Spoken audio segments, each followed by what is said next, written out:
Hello dear learners, PG is here and welcome to in PG point. देखिए, paper 2 कोई भी बिल्कुल बहुत टफ नहीं है आपका। There is no need to take tension कि हाय मैम पेपर 1 तो अच्छा गया, बट पेपर 2 की बहुत ज़्यादा टेंशन है। तो इतना ज़्यादा पहली बात तो लोड मत लो। और जो आपकी पेपर 2 की यूनिट 4 है ना, वो आपकी सेम टू सेम आपके पेपर 1 से रिलेटेड है। उसके अलावा जो आपकी पेपर 2 की यूनिट 1 है, वो आपका पूरा एक तरीके से पेपर 1 का निचोड़ उसमें दिया हुआ है। यानी कि आप पेपर 2 भले देने जा रहे हैं, आप लौट कर कहेंगे कि मैम कम से कम 10 क्वेश्चन तो मुझे ऐसा लगा कि पेपर 1 से ही पूछ लिए गए।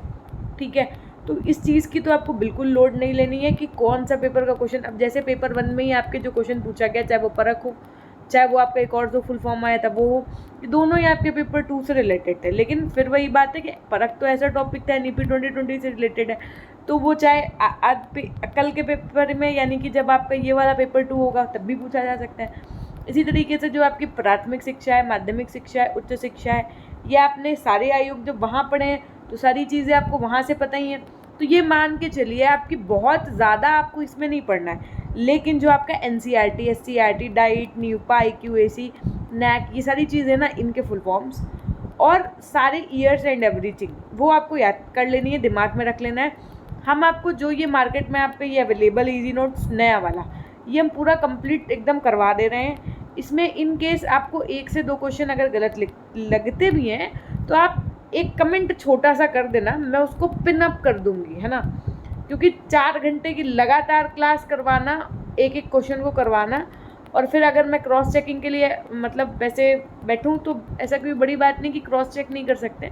लेकिन मुझे ऐसा पता है कि अगर आप लोगों ने कंसेप्ट पढ़े हैं पहले, तो ये काम अगर आप भी करेंगे तो फिर कोई बड़ी बात नहीं, क्योंकि आप अगर कमेंट्स कर दोगे एक छोटा सा कमेंट तो वो मैं पिन कर दूँगी। ठीक, तो उस चीज़ को इतना ज़्यादा इशू नहीं बनाना है। मैंने देखा कि बहुत ज़्यादा इशू बन रहे हैं, ऐसा नहीं है कि चीज़ें मेरे तक पहुँचती नहीं है।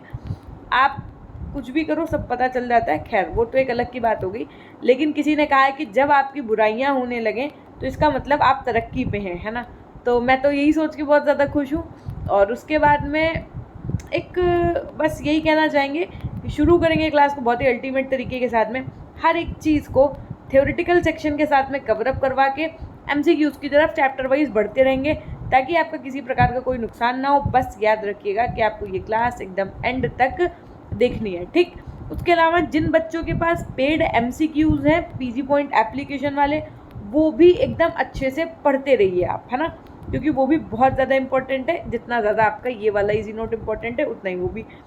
ठीक है, तो शुरू करते हैं। Very all the best. आप लोग एक बार सेशन को शेयर कर दीजिएगा ज़्यादा से ज़्यादा मात्रा में, है ना। होप्सो की कर ही चुके होंगे। तो देखिए, पहला चैप्टर जो है आपका, वो भारत में प्राथमिक शिक्षा का आधार, उसकी शैक्षिक संरचना, लक्ष्य और उद्देश्य। अच्छा, अब अगर मैं आपसे पूछूं कि प्राथमिक शिक्षा कहाँ से आई, किस आयोग के तहत, क्या चीज़ें कैसे रही, वो तो सब चीज़ें आपको ऑलरेडी पता है। तो देखो, पहली जो यूनिट है मैं कहूँगी कि ये उसका चैप्टर नंबर आपका 1 है। और जो वो यूनिट है उसका नाम क्या है, तो पूरी यूनिट का नाम है आपका भारतीय शिक्षा का वर्तमान परिदृश्य। ये आपकी पहली यूनिट का नाम है। और इसके अंतर्गत आप वर्तमान परिदृश्य में क्या क्या पढ़ेंगे, आप प्राथमिक शिक्षा पढ़ेंगे, आप माध्यमिक शिक्षा भी पढ़ेंगे और आप उच्च शिक्षा भी पढ़ेंगे। और उसके बाद में इन तीनों को NEP 2020 से रिलेट करके भी पढ़ेंगे। अब बात समझ में आ गई। तो देखो, अब जब आप इसको ये यूनिट कंप्लीट करवाएंगे तो इसमें हम आपको ये सब कुछ कवर अप करवाएंगे, है ना। तो देखो, पहले थ्योरेटिकल थोड़ा सा प्राथमिक शिक्षा का चैप्टर है पहला, तो प्राथमिक शिक्षा से रिलेटेड चीज़ें भी पढ़ लेते हैं। तो प्राथमिक शिक्षा राष्ट्र की प्रगति का मूल आधार होती है, सबको पता है। बालक की आयु 6 या 7 वर्ष से होने पर ही बच्चे को क्या करते हैं हम लोग, प्राथमिक शिक्षा के लिए भेज देते हैं। और उम्र की अगर बात की जाए तो ये 14 वर्ष तक चलती है। प्राथमिक शिक्षा आपकी कहीं कब से कब तक जाती है, तो क्लास 1 से लेकर के 5th तक कही जाती है। प्राथमिक शिक्षा को औपचारिक शिक्षा व्यवस्था का पहला सोपान माना गया। क्वेश्चन पूछा जा सकता है, प्राथमिक शिक्षा को औपचारिक शिक्षा का पहला सोपान भी माना गया है। अच्छा, प्राथमिक जो शब्द है ये आपका सामान्य अर्थ प्रारंभिक या मुख्य से लिया गया है। किससे लिया गया, प्रारंभिक या मुख्य से लिया गया है। तो प्राथमिक शिक्षा का अर्थ क्या हुआ, या आप क्वेश्चन पूछे कि अन्य नाम क्या हुआ, तो प्रारंभिक शिक्षा भी कह सकते हैं इसको, मुख्य भी शिक्षा कह सकते हैं। प्रारंभिक शिक्षा इसको इसलिए कह सकते हैं क्योंकि बच्चे को भाई सीधे तो 12th नहीं करा रहे हैं, सबसे प्रारंभ में कौन सी शिक्षा दी जा रही है, तो प्राथमिक शिक्षा ही दी जा रही है ना। और इसको किस नाम से जानते हो आप लोग, तो हमने क्या कहा, प्रारंभिक शिक्षा हो गया, मुख्य शिक्षा हो गया, बुनियादी शिक्षा हो गया, है ना, इन सब नाम से भी जानते हैं।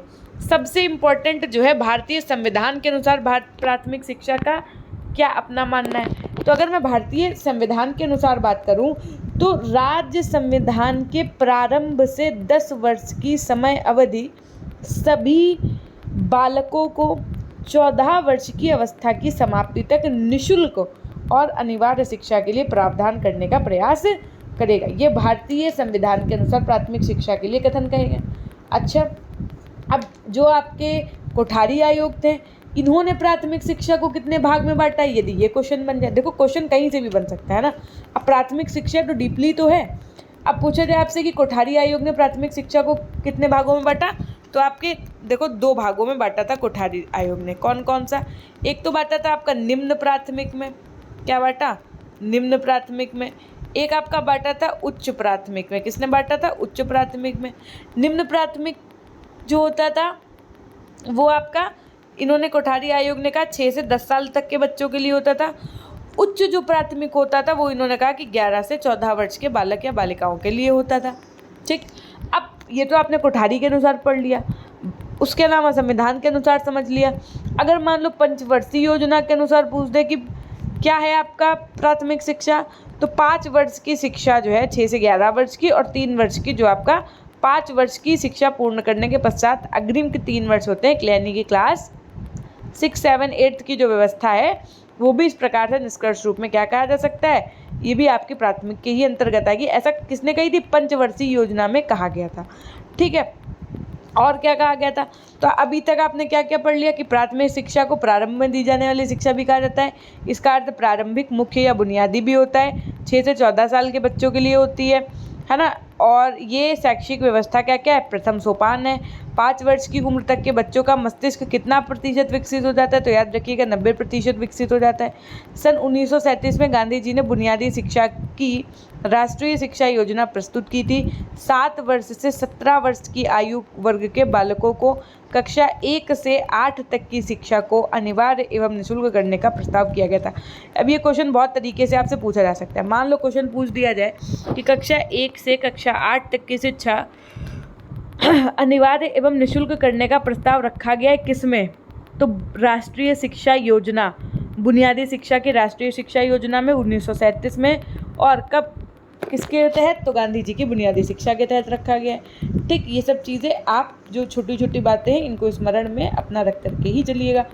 अच्छा, नवंबर 2000 में राष्ट्रीय शिक्षा अनुसंधान एवं प्रशिक्षण परिषद NCERT ने प्राथमिक शिक्षा के लिए कुछ राष्ट्रीय पाठ्यचर्या की रूपरेखा भी प्रस्तुत की।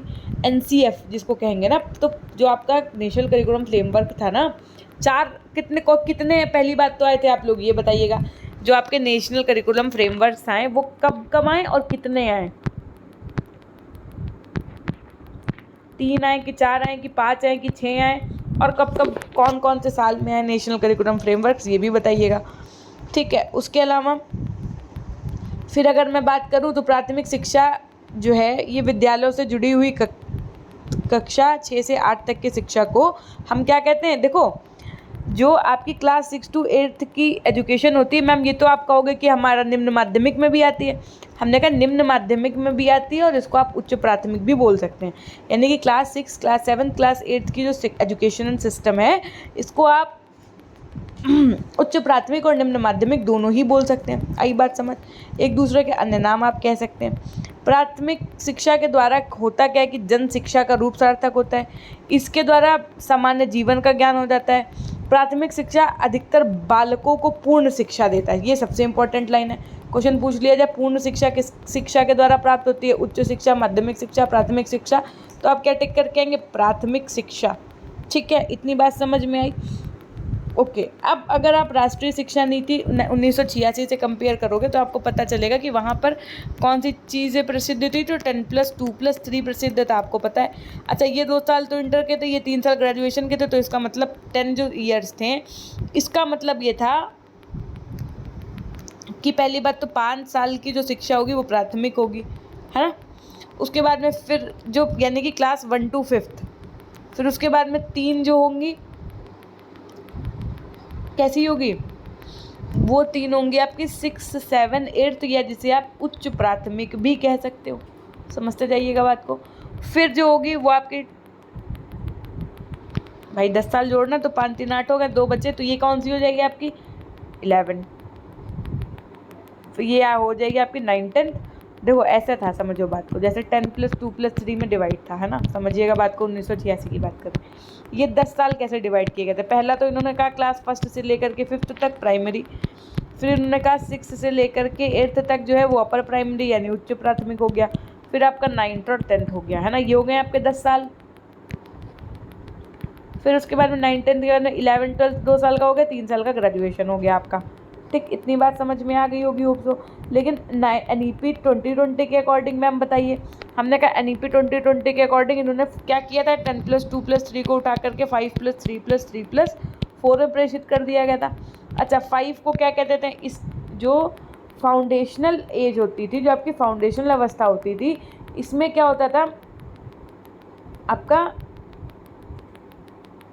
3 साल का तो प्री प्राइमरी होता था, यानी कि प्राइमरी के पहले की शिक्षा, और ग्रेड 1 और ग्रेड 2 आपका किस में होता था, फर्स्ट और सेकंड मान लिया जाता था। यानी कि नर्सरी, लोअर, अपर जो बच्चा पढ़ता है वो, प्लस क्लास 1 और क्लास 2 हो गया आपका। ये 5 साल हो गए, देखो 1 2 3 4 5, है ना। फिर 3 का मतलब क्या होता था, अब 2 तक तो बच्चे ने यहाँ पढ़ ले, तो सीधी सी बात है कक्षा 3 4 और 5 तक पढ़ लेगा। ठीक, फिर उसके बाद में क्या बचा 3, तो 5 के बाद में क्या पढ़ेगा 6 7 और 8। उसके बाद में 9 10 11 12 आपका 9th से लेकर के 12th तक +4 में चला जाएगा। अच्छा, तो जो शुरू के 5 वर्ष की आधारभूत शिक्षा थी इसको हम फाउंडेशनल कह देते हैं। फिर जो ये आपके 3 वर्ष की आई जिसको हम लोग प्रिपरेटरी स्टेज भी कहते थे, उसके बाद में ये जो आई आपकी ये अपर प्राइमरी भी कहलाई, और साथ में ये आपकी माध्यमिक भी कहलाई। ठीक, इतनी बात होप सो कि आपको समझ में आ गई होगी। अब अलग अलग काल की अगर हम बात कर लें कि हर एक काल में आपने पढ़ा था ना, प्राथमिक शिक्षा होती थी तो प्रवृत्तियाँ कहीं संस्कार हो रहा होता था, तो कहीं कहीं जो है मकतब में दी जा रही है शिक्षा व्यवस्था, तो कहीं घर में ही प्रोवाइड करवाई जाती थी। तो जो आपने काल पढ़े थे पेपर 1 में, उसमें किस तरीके की शिक्षा व्यवस्था थी प्राथमिक स्तर पर, ये भी पढ़ लेंगे, फिर इसके हम लोग क्वेश्चंस करेंगे। ठीक है, चीज़ों को थोड़ा सा समझ में चलिएगा। उसके बाद में माध्यमिक शिक्षा पढ़ेंगे, फिर उसके क्वेश्चंस करेंगे। तो वैदिक काल की अगर हम बात करें तो आपको पता है कि वैदिक काल में शिक्षा कहाँ दी जाती थी, तो मैम घर में भी दी जाती थी और गुरुकुलों में भी दी जाती थी। हमने कहा बिल्कुल सही। हमने कहा जब बच्चे का क्या होता था, बच्चा जब 5 वर्ष की अवस्था में आ जाता था तो उसका उपनयन संस्कार होता था। तब बच्चा क्या कहलाने लगता था, द्विज कहलाने लगता था। द्विज का मतलब कमेंट सेक्शन में बताइएगा, द्विज कहलाने लगता था बालक।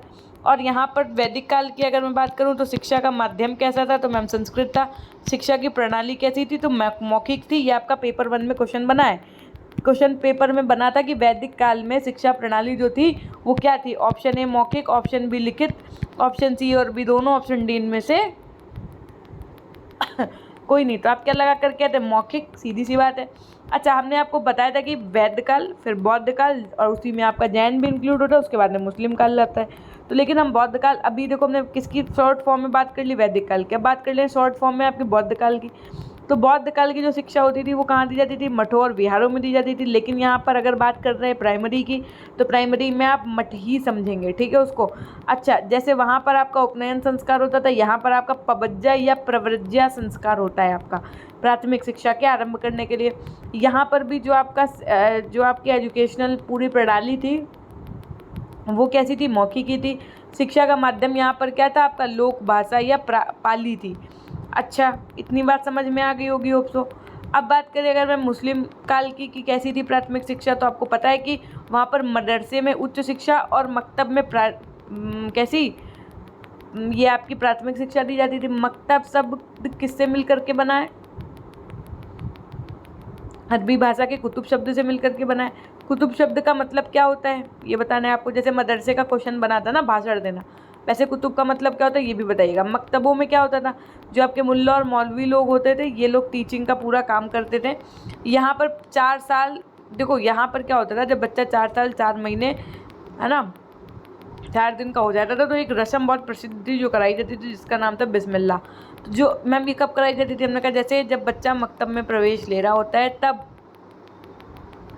उसकी उम्र 4 साल 4 महीने 4 दिन के साथ होती है। और ये जो रस्म होती है उसको बिस्मिल्लाह खानी की रस्म भी कहते हैं।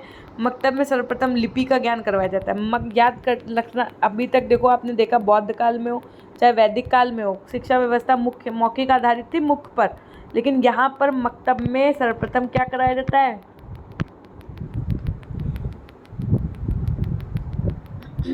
लिपि का ज्ञान करवाया जाता है। मकतबों में उच्चारण और लिखने पर विशेष बल दिया जाता है, यानी कि राइटिंग अच्छी हो ये भी ध्यान दिया जाता है मुस्लिम कालीन शिक्षा में। ठीक है, फिर देखो उसके बाद में आप आधुनिक, ये तो आपने मुस्लिम कालीन में पढ़ लिया। अगर मैं आधुनिक शिक्षा की तरफ आ जाऊँ, वही मान के चलो आप आपके आज़ादी के समय से थोड़ा सा पहले क्यों, थोड़ा और ज़्यादा पहले आधुनिक प्राथमिक शिक्षा का प्रारंभ का श्रेय किसको जाता है? तो जितने भी आपकी ईसाई मिशनरीज आए थे ना, इन्होंने आधुनिक प्राथमिक शिक्षा का प्रारंभ किया था अपने भारत देश में। भारतीय शिक्षा सुधारक जो आपके राजा राम मोहन राय थे, इन्होंने क्या किया था? 1819 में कोलकाता विद्यालय समाज या कलकत्ता विद्यालय समाज की स्थापना कर दी थी। अच्छा, ये तो सभी को पता है कि 1857 में भारत में अंग्रेज के विरुद्ध क्रांति हुई थी। फिर उसके बाद में 1859 में सरकार ने प्राथमिक शिक्षा कर लगाया था। क्वेश्चन पूछा जा सकता है कि प्राथमिक शिक्षा कर कब लगाया गया? तो 1859 में लगाया गया। ठीक, उसके बाद में 1882 में विलियम हंटर की अध्यक्षता में भारतीय शिक्षा आयोग की नियुक्ति हुई। क्वेश्चन पूछा जा सकता है भारतीय शिक्षा आयोग की नियुक्ति किसके द्वारा हुई? तो विलियम हंटर के द्वारा हुई। 1899 में लॉर्ड कर्जन भारत का वायसराय बनकर आए थे। कौन आया था भैया? आप 1899 में लॉर्ड कर्जन आए थे, क्या बन के? वायसराय बन के आए थे। फिर उसके बाद में जो आपका गोखले विधेयक आया था, हमने आपको बताया था इन्हीं की गोखले के विधेयक से ही प्रभावित होकर के जो आपके वहाँ की गायकवाड़ संपदा थी, उन्होंने अपने यहाँ प्राथमिक शिक्षा के लिए बहुत अच्छे काम किए हैं। ठीक, फिर देखो 16 मार्च 1911 को केंद्रीय धारा सभा में अपना प्राथमिक शिक्षा संबंधी विधेयक जो है किसने प्रस्तुत किया था? तो ये प्रस्तुत किया था आपके गोखले ने सन 1911 16 मार्च को। सन 1926 जब आया तो इसमें असम में प्राथमिक शिक्षा को अनिवार्य बनाने के लिए अधिनियम पारित किया गया था। 1937 में 11 प्रांतों में उत्तरदायी सरकारों की स्थापना करके स्थानीय स्वशासन की नींव भी रखी गई थी। होप्सो की इतनी बात आपको समझ में आ गई होगी। बोलिए आ गई कि नहीं? फटाफट से बताइए भाई। तो ये तो केवल और केवल बात किसकी की है? अभी हमने ये बात हमने आपके समक्ष सिर्फ और सिर्फ की है पहले चैप्टर की। This is the starting. लेकिन अगर आप धैर्य बना करके हमारे साथ चलेंगे तो विश्वास मानिए कि आपको किसी प्रकार का कोई कष्ट नहीं होने देंगे, है ना। आप अपने आप ही चीज़ों को बहुत अच्छा करके आएंगे और जब वापस आएंगे तो कहेंगे कि मैम हाँ हमारा पेपर बहुत अच्छा हुआ, या ऐसी बात है। ठीक, तो बस लेकिन करना क्या है? एक छोटा सा काम। क्या मैम? हमने कहा बस सेशन शेयर, और अब तो हम आपसे कुछ कहते नहीं। तो बस जाओ फटाफट से और सेशन को शेयर कर दो आप लोग जल्दी से एकदम।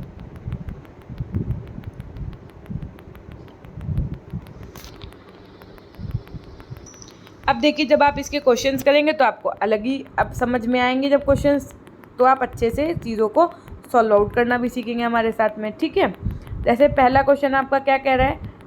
पढ़ो। प्राथमिक शिक्षा से अभिप्राय क्या है? प्रारंभिक शिक्षा, बुनियादी शिक्षा, आधारिक शिक्षा, ये सभी से। प्राथमिक शिक्षा के आधार पूछ में कौशल जो आपके 3 आ रहे हैं, ये कौन शामिल नहीं है इसमें? 3 RS में कौन शामिल नहीं है आपका? तो सुनना नहीं शामिल है, बाकी रीडिंग, राइटिंग और सामान्य गणित ये शामिल है। अब देखो पहले क्वेश्चन में कन्फ्यूज़न हो गई है ना। मुझे ऐसा लग रहा है कि आपका 3 RS में लिखना पढ़ना सुनना शामिल होगा, सामान्य गणित शामिल नहीं होगा। अब आप लोग कमेंट करो फटाफट, है ना। वैसे डी होना चाहिए। अब रीचेक करें यहाँ तो प्रारंभ परिभाषा ये किसने दी थी? आपकी प्राथमिक शिक्षा क्रिया प्रदान है, क्योंकि इसमें संपूर्ण ज्ञान का आधार अनुभव माना जाता है। ये कथन किसका है आपका? तो ऑप्शन बी रायबर्न का है। कैसे याद रखोगे कि प्राथमिक शिक्षा क्रिया प्रधान है, क्योंकि इसमें संपूर्ण ज्ञान का आधार जो है वो अनुभव माना जाता है। जब बहुत से लोगों की जो राय थी वो बर्न हो गई, यानी कि जल गई, तब प्राथमिक शिक्षा क्रिया प्रधान है और तब इसमें संपूर्ण ज्ञान का आधार अनुभव माना जाता है। कैसे? जब बहुत से अनुभवी लोग जिनका जो आधार जिन्होंने दिया प्राथमिक शिक्षा का, जब उनकी राय सब वर्ण हो गई तब आपका क्या हुआ, प्राथमिक शिक्षा क्रिया प्रधान हुआ। राष्ट्रीय आयोग जो था आपका 1948-49 स्वतंत्रता पश्चात के बाद का बना हुआ आयोग आपका, इसने प्राथमिक शिक्षा के किन लक्ष्यों की पहचान की है ये बताना है आपको। तो इन्होंने की है आपके बालक में मानवीय व रचनात्मक प्रतिभाओं के विकास की, सामाजिक उत्तरदायित्व के विभाग की, उसके बाद में बुनियादी कौशल स्वतंत्र के पहल के विकसित करना, उपर्युक्त सभी सही हो जाएगा आपका। प्राथमिक शिक्षा का उद्देश्य इनमें से क्या है शामिल है, फटाफट से बताइए। शारीरिक शिक्षा, चारित्रिक संप्रेषण, आपका ये सभी सही हो जाएगा। क्वेश्चन नंबर 6 है, महात्मा गांधी ने बुनियादी शिक्षा में की राष्ट्रीय शिक्षा योजना का प्रस्तुत की थी, ये की थी इन्होंने 1937 में।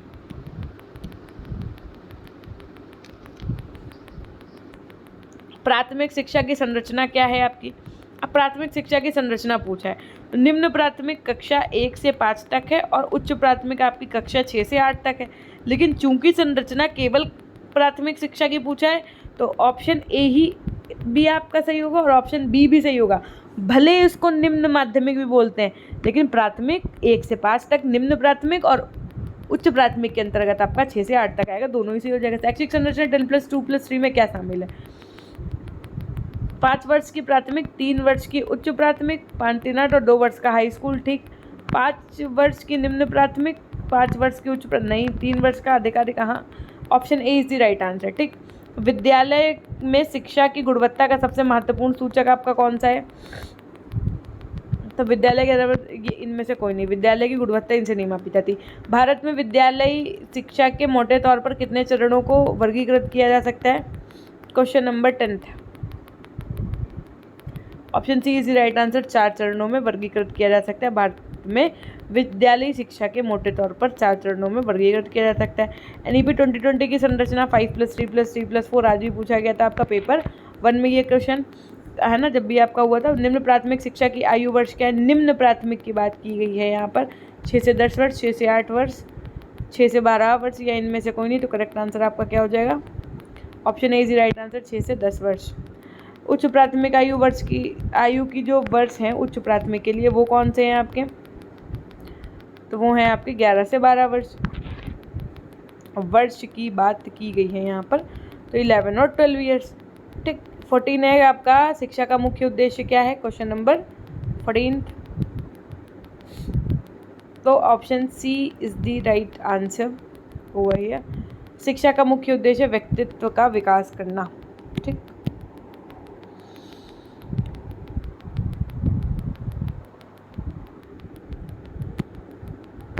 दीर्घ अवधिक लक्ष्य संभाव्यता समझे जाते हैं स्थलीय, लचीले, अस्थायी, या इनमें से कोई नहीं, क्वेश्चन नंबर 15, तो ऑप्शन एकदम सही हो जाएगी। तो दीर्घकालिक लक्ष्य होते हैं वो सामान्यतः स्थायी समझे जाते हैं।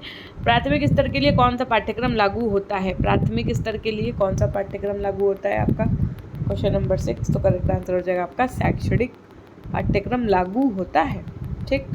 देश में 100% प्राथमिक शिक्षा हासिल करने वाला आपका पहला भारतीय राज्य कौन बना था, अभी यहाँ पर आंध्र प्रदेश दे देता ना तो आपको और कन्फ्यूजन हो जाती, तो करेक्ट भैया केरल में ऐसा हुआ था, ठीक। तभी देखो आज भी वहाँ के लोग पढ़े लिखे होते हैं, है ना। पूर्व प्राथमिक शिक्षा की आवश्यकता क्या है, क्वेश्चन नंबर 18,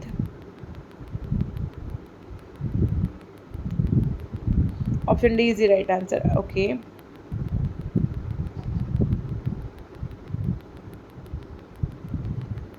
यस, पढ़ लिया। तो पूर्व प्राथमिक शिक्षा की आवश्यकता होती है 4 से 6 वर्ष के बच्चों के लिए स्थानीय परिवेश के अनुसार प्राथमिक शिक्षा में योगदान के लिए अभिभावकों और समुदाय के लिए उपयुक्त सभी सही हो जाएगा।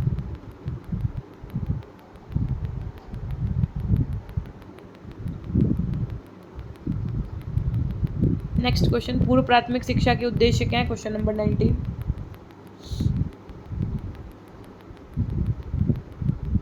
ये है आपका option D is right answer, उपयुक्त सभी।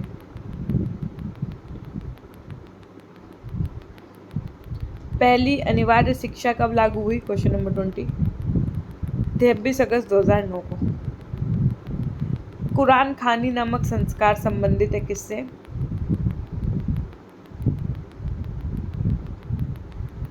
ये है आपका मुस्लिम काल में प्रारंभिक शिक्षा का प्रारंभ और मदरसों में प्रदान होने वाली शिक्षा, ठीक। इन दोनों का ही सही हो जाएगा वैसे। फिर देखो आधुनिक शिक्षा में आधुनिक शिक्षा में प्रारंभिक शिक्षा का विकास माना जाता है कब से? क्वेश्चन नंबर 22, ये माना जाता है आपका 1882 हंटर आयोग से। किसका? आधुनिक भारत में प्रारंभिक शिक्षा का विकास माना जाता है 1882 वाले हंटर आयोग के तहत। 23वां नंबर क्वेश्चन क्या कह रहा है आपसे कि प्राथमिक अपव्यय और अवरोधन का जहाँ भी नाम आ जाए वहाँ कौन सी समिति याद आती है आपको? इसकी कमी का सुझाव किसने दिया था? कोठारी आयोग ने दिया था। प्राथमिक शिक्षा के लक्ष्य प्राप्ति हेतु कार्यक्रम क्या है?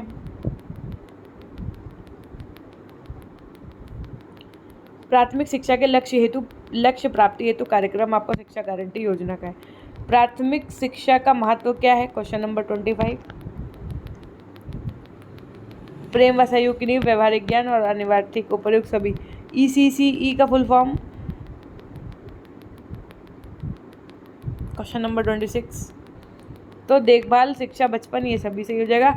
बच्चों का आंगनबाड़ी रिकॉर्ड उन्हें डैश में प्रवेश दिलाने में मदद करेगा। क्वेश्चन नंबर 27, तो ECC में मुख्य भाषा। क्वेश्चन नंबर 26 वही है 27, बताओ भाई। ओके, तो बच्चों का आंगनवाड़ी रिकॉर्ड उन्हें स्कूल में प्रवेश दिलाने में मदद करता है। सीधी सी बात है, जब बच्चा स्कूल एडमिशन लेगा उससे पहले कि उसके मांगा जाएगा। भारतीय शिक्षा प्रणाली के विकास को किस रूप से परिभाषित करती है? ये करती है आपकी सत्य की खोज में मानव आत्मा का प्रशिक्षण। पूर्व प्राथमिक शिक्षा ग्रहण करने के लिए उपयुक्त आयु कौन सी है? Option A is the right answer, 2 से 6 वर्ष। विभिन्न प्रकार के पूर्व प्राथमिक विद्यालय कौन कौन से हैं आपके? तो आपका मॉन्टेसरी, किंडरगार्टन, बालवाड़ी, ये सभी सही हो जाएगा। कौन से निकाय स्थापित किए जाते हैं? भारत में सर्व शिक्षा अभियान के अंतर्गत कौन से निकाय ऐसे हैं जो स्थापित किए जाते हैं? क्वेश्चन नंबर 31, तो क्या हो जाएगा? BRC।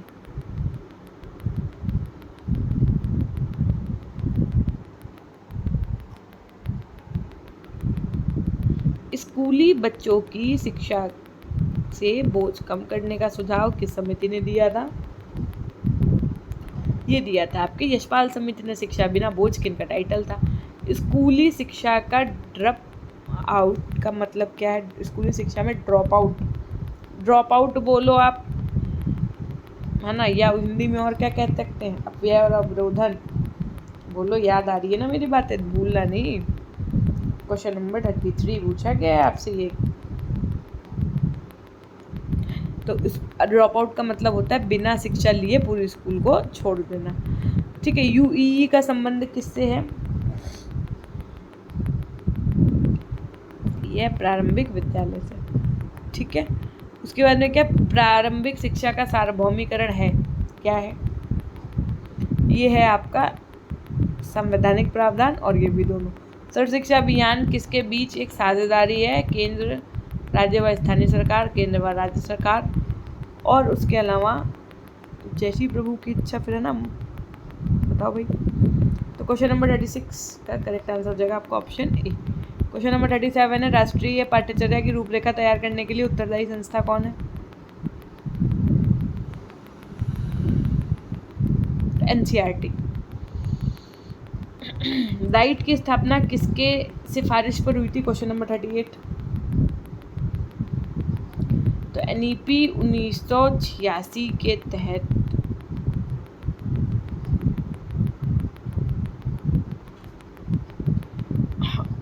हुई थी। ठीक। 39 नंबर क्वेश्चन कह रहा है सर्व शिक्षा अभियान का सीधा मतलब है, किससे है? तो ये है आपका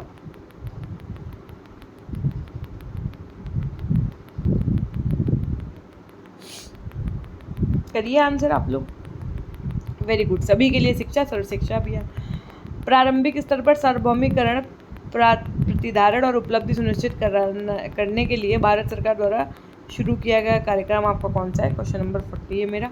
तो यहाँ पर आपका करेक्ट क्या हो जाएगा? ऑप्शन डी, सतत एवं व्यापक मूल्यांकन। प्रारंभिक शिक्षा आपके सार्वभौमिकरण का अर्थ क्या है? यहाँ पर आपका करेक्ट आंसर हो जाएगा मुफ्त किताबें और स्टेशनरी, कई ट्यूशन फीस, मुफ्त मध्याह्न भोजन, ये सभी सही हो जाएगा आपका। ठीक है। राष्ट्रीय पाठ्यचर्या की रूपरेखा कब शुरू की गई थी? Question number 42। ये शुरू की गई थी आपकी 2005।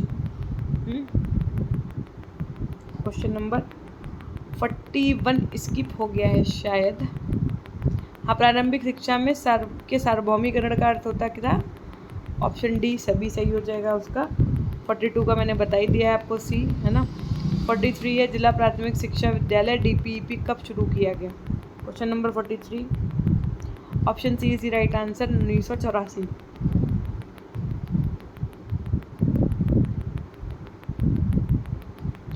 देखो भैया, करो आंसर फटाफट से। कुछ बाई मिस्टेक शायद मेरे मुंह से निकल गया, तो उसको थोड़ा सा आप स्किप कर दिया करो, है ना।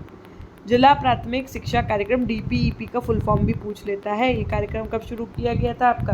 तो 1994 में कक्षा 1 से 5 तक के लिए हिंदी, गणित और पर्यावरण विज्ञान में पाठ्य सामग्री विकसित करना विकास कार्य का क्षेत्र है। ये कथन किसका है? ऑप्शन ए NCERT का। प्राथमिक विद्यालय की आवश्यकताओं के साथ समायोजन के लिए बच्चों की आवश्यक तैयारी क्या हुई?